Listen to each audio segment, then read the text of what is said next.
Praise the Lord. ദൈവം സർവശക്തൻ. ദൈവനാമം മഹത്വപ്പെടുമാറാകട്ടെ. 86 സങ്കീർത്തനം 11 വാക്യത്തിൽ ഇപ്രകാരം നാം വായിക്കുന്നു: യഹോവേ, നിന്റെ വഴി എനിക്ക് കാണിച്ചു തരണമേ, എന്നാൽ ഞാൻ നിന്റെ സത്യത്തിൽ നടക്കും. നിന്റെ നാമത്തെ ഭയപ്പെടുവാൻ എന്റെ ഹൃദയത്തെ ഏകാഗ്രമാക്കണമേ. യഹോവേ, നിന്റെ വഴി എനിക്ക് കാണിച്ചു തരണമേ. ഒരു വഴിയും അറിയാതെയും ഒരു വഴിയും കാണാതെയുമാണ് ഈ ദൈവവചനം കേൾക്കുന്നതെങ്കിൽ അങ്ങയുടെ ജീവിതത്തിൽ വഴി തുറന്നു തരുന്ന ഒരു ദൈവമുണ്ട്. ആ ദൈവത്തോട് സങ്കീർത്തനക്കാരൻ പറയുന്നത് പോലെ, ദൈവമേ, എനിക്കൊരു വഴി കാണിച്ചു തരണമേ എന്ന് പ്രാർത്ഥിക്കുക. അങ്ങനെ നാം പ്രാർത്ഥിച്ച് ലഭിക്കുന്ന വഴി ദൈവം തരുന്ന വഴിയാണ്. വഴി അറിയാതെ ഉഴലുകയാണെങ്കിൽ അവിടുന്ന് വഴി കാണിച്ചു തരുന്ന ഒരു ദൈവമുണ്ട്.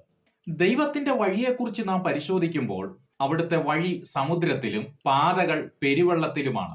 വഴി കാണാത്തിടത്ത് വഴി തുറന്നു തരുന്നവനാണ് നമ്മുടെ ദൈവം. യഹോവയ്ക്കായി പ്രത്യാശിച്ച് അവന്റെ വഴി പ്രമാണിച്ചു നടക്കാം, എന്നാൽ ഭൂമിയെ അവകാശമാക്കുവാൻ അവൻ നിന്നെ ഉയർത്തും.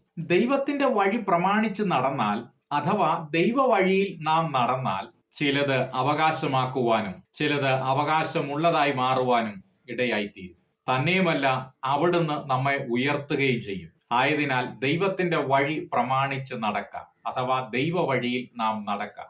ഒരു മനുഷ്യന്റെ വഴിയിൽ യഹോവയ്ക്ക് പ്രസാദം തോന്നിയാൽ യഹോവ അവന്റെ ഗമനം സ്ഥിരമാക്കുന്നു. ദൈവത്തിന് പ്രസാദം തോന്നുന്ന വഴിയെ സ്ഥിരമാക്കുന്ന ദൈവമാണ്.